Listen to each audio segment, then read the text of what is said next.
Il y a 45 ans, le 25 octobre 1968, le mémorial Yad Vashem, institut de recherche et de perpétuation de la mémoire de la Shoah à Jérusalem, a reconnu à l'abbé André le titre de Juste parmi les nations. Je crois qu'il est important que les jeunes de Namur sachent qui était l'abbé André. L'abbé André est un homme exceptionnel, comme on n'en voit plus. Il a sauvé énormément d'enfants juifs pendant la guerre, on parle de 100 à 200 enfants. Et donc il a vraiment mis sa vie en danger pour les sauver. Et donc c'est vraiment important qu'à Namur, on reconnaisse, il est trop peu connu, l'abbé André à Namur, et donc on va faire tout un travail pour vraiment que son œuvre soit reconnue. Une des premières choses que l'État a jugé bon de faire, c'est de rechercher autant que possible les personnes non juives, j'insiste sur non juives, qui, au péril de leur vie, ont sauvé des juifs pendant les affres de la Deuxième Guerre mondiale.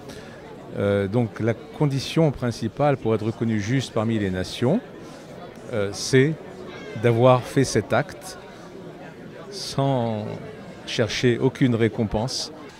Mon histoire commence avec l'abbé André en 1942. Mon père et ma sœur aînée ayant été déportés, nous avons été obligés de nous cacher. On est arrivé chez l'abbé André et par après nous a dispersés pendant des familles pour nous empêcher, dans lesquelles j'étais caché jusqu'à la fin de la guerre. Je suis une enfant cachée qui à 2 ans et demi a dû être recueillie par des personnes car mes parents avaient été dénoncés. Et je suis restée pendant 3 ans et demi chez ces personnes sans voir mes parents. Il y a dans notre comité pas mal de messieurs et dames qui ont été cachés ici pendant la guerre, chez l'abbé André. Nous nous rassemblons, ça nous fait du bien, mais notre grand travail, c'est d'aller dans les écoles, dans les organisations, aussi bien du côté flamand que du côté français. Malheureusement, les jeunes d'aujourd'hui, ils ne savent pas ce qui s'est passé. Ils ne se rendent pas compte que ça n'arrive pas, mais ça peut arriver tous les jours.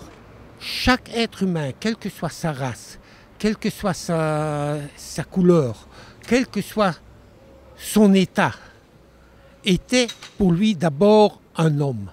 Le respect de l'être humain, ça c'était l'abbé André.